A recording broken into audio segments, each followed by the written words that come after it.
여러분 안녕하십니까? 미국의 소리 방송이 윤석열 대통령 이번에 미국 국빈 방문과 관련해 많은 연설 중에 윤석열 대통령의 전례가 없는 연설은 바로 이번 상원 하원 합동회의 연설에서 했던 북한 인권과 관련된 연설이었으며, 또한 한국의 고위 외교관이 미국의 소리 방송에 윤석열 대통령의 이번 북한 인권 관련 발언, 이런 대통령은 처음 보았다라고 소상하게 전했습니다.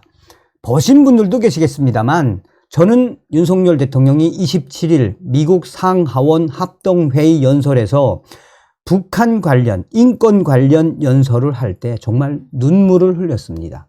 우리 탈북민들이 그동안 북한 인권 개선을 위해, 또한 북한 동포들을 구출하기 위해 얼마나 많은 노력을 기울였습니까? 저는 뮤지컬 요독 스토리를 통해 하나님, 왜 남조선에만 가시고 북한, 북조선 요독 수용소에는 안 오십니까? 라고 노래했지요. 그뿐이겠습니까?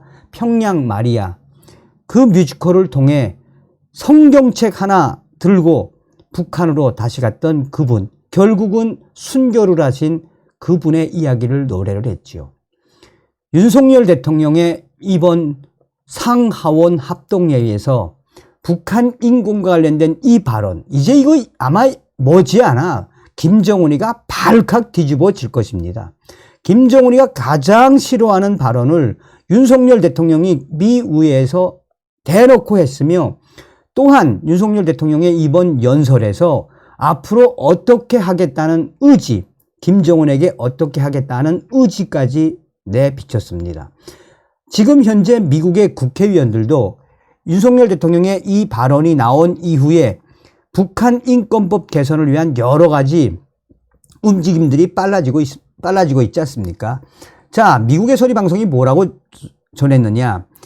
이 윤석열 대통령은 27일 미국 상하원 합동회의 연설에서 북한의 인권 실상을 상세히 설명하며 참혹한 상황을 전 세계에 알려야 한다고 강조했습니다. 근데 여기서 VOA, 이 외신이 어떤 걸 딱 뽑아냈느냐? 박근혜 대통령도 이명박 대통령도 못한 것을 윤 대통령이 했다라고 뽑아냈습니다. 윤석열 대통령은 자유민주주의를 선택한 대한민국과 공산 전체주의를 선택한 북한이 지금 분명히 비교되고 있다라며, 북한 정권이 핵 미사일 개발에 몰두하는 사이 북한 주민들은 최악의 경제난과 심각한 인권 유린 상황에 던져지고 있다라고 강조했습니다. 지금 현재 북한 내부는 보통 심각한 것이 아니죠. 3년 동안 김정은이가 막아놓은 이후에 북한의 돈주들까지 지금 전량 세대로 전락하고 있지 않습니까? 자, 그러면서 윤석열 대통령은 우리는 북한 주민들의 비참한 인권 실상을 전 세계에 알리는 동시에 북한 주민들에게 자유를 전달하는 의무를 게을리해서는 안 된다라고 강조했습니다. 굉장히 무서운 이야기를 하신 거죠. 얼마 전에 윤석열 대통령이 탈북민들과 북한 인권을 이야기하면 손사래를 치는 종북 주사파 세력들, 그들과 협치를 하지 않겠다라고 밝히지 않았습니까?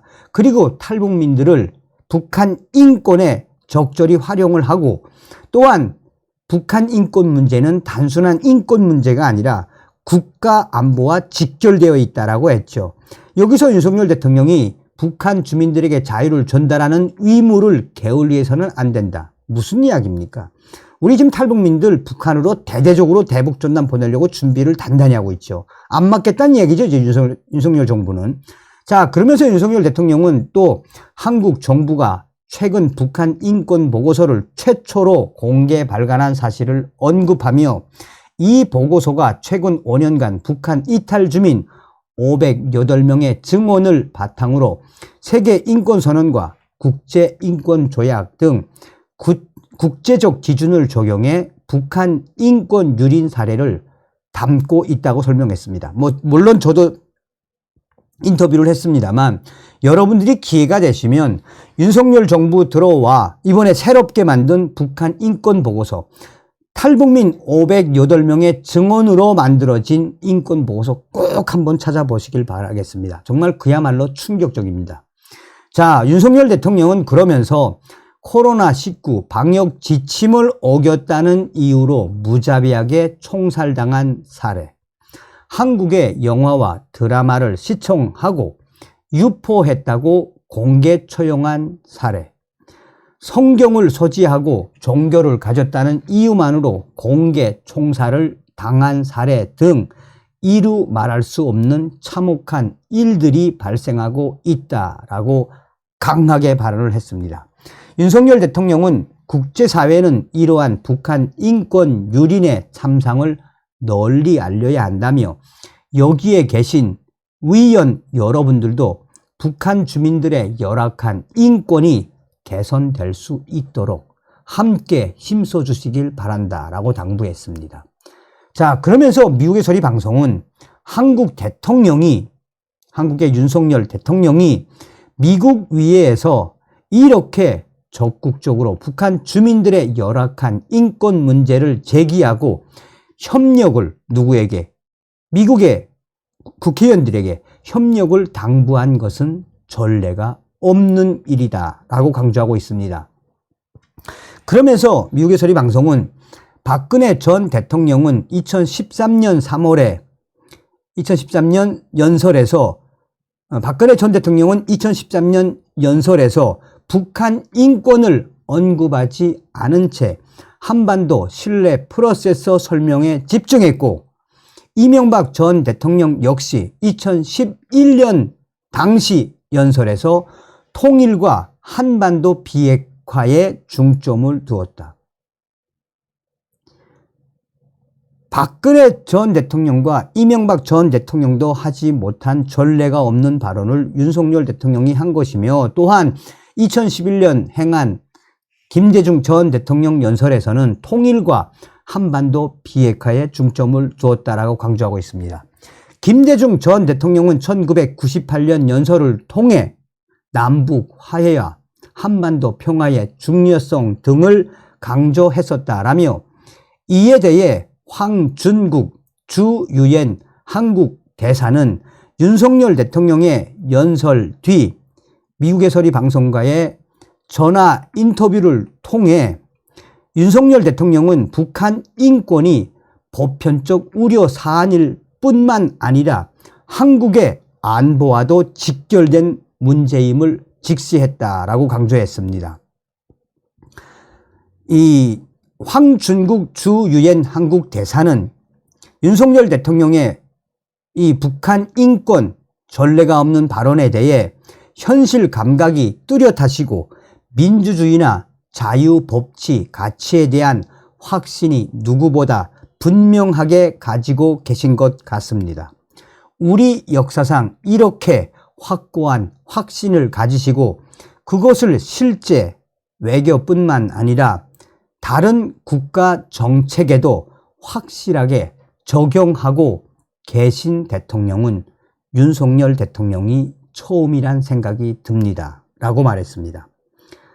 황준국 주유엔 대사는 북한 지도부는 체제 유지를 위한 투 트랙으로 핵무기 개발과 인권 탄압을 활용하고 있기 때문에 이를 연결해 함께 제기하는 것은 올바른 접근이라고 강조했습니다. 그러면서 과거 핵과 인권의 비중을 9대 1로 다루었다면 지금은 무게가 비슷해지고 있다면서 이는 새삼스러운 것이 아니라 이전의 비정상적 접근을 정상화하는 시도로 봐야 한다라고 강조했습니다. 정확하게 보고 있는 거죠. 자, 또한 세계 100여 개 나라의 인권 상황을 감시하는 국제인권단체 휴먼 라이츠 워치는 미국의 소리방송 VOA에 보낸 성명을 통해 윤석열 대통령의 위해 연설을 고무적이라고 평가했습니다. 이 단체 필 로버트슨 아시아 담당 부국장은 성명에서 윤석열 대통령은 일반 북한 주민들이 직면한 위태로운 인권 상황에 대해 명확하게 설명했다라며 미국 위에는 이에 따라 행동해야 한다라고 강조했습니다. 로버트슨 부국장은 그러면서 윤석열 대통령의 연설은 북한 정부가 자행하는 끔찍한 인권 유린에 대응하기 위해 한국과 미국 그리고 같은 생각을 가진 다른 나라들 사이에 중요하고 지속적인 협력이 활기를 띠도록 하는데 도움이 될 것이라고 전망했습니다. 자, 미국의 서리방송 이 외신이 전하는 핵심 포인트는 윤석열 대통령이 북괴 김정은에게 제대로 발언을 쏟아낸 것은 김정은이가 가장 싫어하는 북한 인권 문제에 대해서 앞으로 어떻게 하겠다는 의지인지 그 의지까지 드러냈다라고 강조하는 거죠. 다음 시간에 뵙겠습니다. 멸공.